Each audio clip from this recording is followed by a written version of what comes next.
Hello friends, இன்றைக்கி நம்ம என்ன பார்க்க போகிறோன்னா 11th பாலிட்டியில் தேர்தல் மற்றும் பிரதிநிதித்துவத்தோட இம்பார்ட்டண்ட் பாயிண்ட்ஸும் ஒரு சின்ன ரிவிஷனுக்கு இது யூஸ் ஆகும். இதை பார்க்கலாம். ஃபஸ்ட்டு வாக்குரிமை. வாக்குரிமை அப்படிங்கிறதோட பொருள் என்ன அப்படின்னா சுதந்திரம். அதாவது இதை ப்ராங்க் அப்படிங்கிற வேர்ட்லேருந்து எடுத்திருக்காங்க. இந்த ப்ராங்க்குங்கிற வேர்டு என்னென்னா ஒரு ஆங்கிலோ ஃப்ரெஞ்சு மொழி.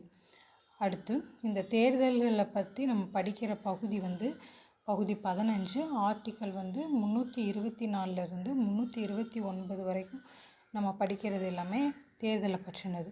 இதில் ஆர்டிக்கல் 326 என்ன சொல்லுதுன்னா வயது வந்தோர் வாக்குரிமையை பற்றி சொல்லுது. ஓகே, இப்போ இந்த தேர்தல் இப்போ வந்ததா அப்படின்னு பார்த்தா கிடையாது. இது பண்டைய காலத்துலேருந்தே தேர்தல் பல்வேறு முறைகளில் இருந்தது. ஃபஸ்ட்டு ஃப்ரெஞ்ச் ரோமபுரியில் அந்த பகுதிகளில் இருந்தது. அப்புறம் போப் ஆண்டவர்கள் ஃபாலோ பண்ணாங்க. அப்புறம் ரோமானிய பேரரசர்கள் ஃபாலோ பண்ணாங்க. அடுத்து 17ஆம் நூற்றாண்டில் தான் ஐரோப்பியர்கள் இந்த தேர்தல் முறையை ஃபாலோ பண்ணாங்க. அதுக்கப்புறம் வட அமெரிக்கா, அப்புறம் எல்லா நாட்டுக்கும் வந்தது. இந்த தேர்தல் பற்றிய புள்ளி விவரங்களையும் அதோட முடிவுகளையும் பற்றி படிக்கிறதுக்கு பேர் தான் தேர்தலியல். இதில் மொத்தம் ஒரு 4 டைப் இருக்குது. அது என்னென்னு பார்க்கலாம். முதலில் நிலையை கடந்து செல்லுதல். ஃபஸ்ட்டு பாஸ்ட் த போஸ்ட் அப்படின்னா என்ன அப்படின்னா இது ஒரு எலெக்ஷனில் ஒரு டைப் தான். இது கொண்டு வந்தது எதில் அப்படின்னு பார்த்தோம்னா இங்கிலாந்தில் கொண்டு வந்திருக்காங்க. அதாவது இதில் என்னென்னா இப்போ போட்டியிடுறவங்க யார் அதிகமாக, இப்போ ஒரு கிளாஸ் எடுத்துட்டோன்னா யார் அதிகமாக மார்க் வாங்கியிருக்காங்களோ அவங்க தான் ஃபஸ்ட்டு அப்படிங்கிற மாதிரி. இதில் அறுதி பெரும்பான்மை அப்படிங்கிற ஒன்று தேவைப்படாது. அதாவது இப்போ 50% மேலே தான் வச்சுருக்கணுங்கிற அந்த அறுதி பெரும்பான்மை கிடையாது. அதிக மதிப்பெண்கள் இருந்தால் எப்படியோ அது மாதிரி தான் ஃபஸ்ட்டு நிலையை கடந்து செல்லுதல் அப்படிங்க முதல் இடத்துல இருக்கிறது. அடுத்து தொகுதி வாக்கு. இது பிளாக் ஓட். கட்சியே இல்லாத வேட்பாளர்கள் இதில் தேர்வு செய்யப்படுறாங்க. அதாவது உறுப்பினர்கள் போட்டிடுறாங்க. கட்சிங்கிறது இதில் இம்பார்ட்டன்ட் கிடையாது. யார் அதிகமாக இப்போது ஓட்டு இந்த கையை தூக்கி ஓட்டு பண்ணுறதுல யார் அதிகமாக வாங்கியிருக்காங்களோ அவங்க அந்த மாதிரி.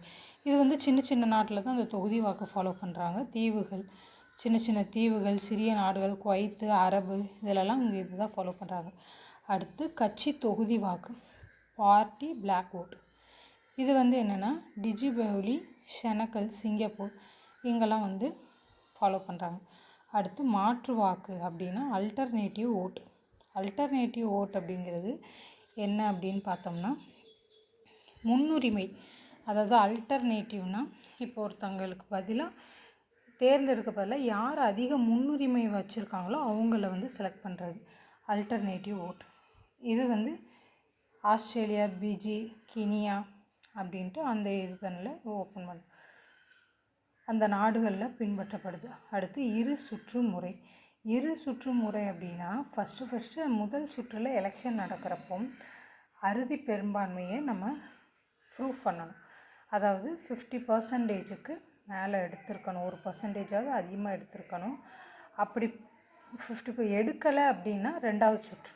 அதனால தான் அது என்ன சொல்கிறாங்கன்னா 2 சுற்று. முதல் சுற்றுலேயே அறுதி பெரும்பான்மை இருந்தால் ஒரே எலெக்ஷனோட நிப்பாட்டிடுவாங்க. அப்படி அறுதி பெரும்பான்மை பெறலை அப்படின்னா இரண்டாவது சுற்றுன்னு ஒன்று வைக்கிறாங்க. அந்த இரண்டாம் சுற்றில் அதிக வாக்கு பெற்று வெற்றி பெறணும். இதில் அறுதி பெரும்பான்மையை கன்சிடர் பண்ண மாட்டாங்க.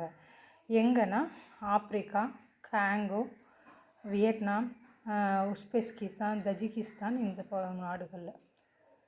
ஓகே, இன்னும் அடுத்தது என்ன அப்படின்னு பார்த்தோம்னா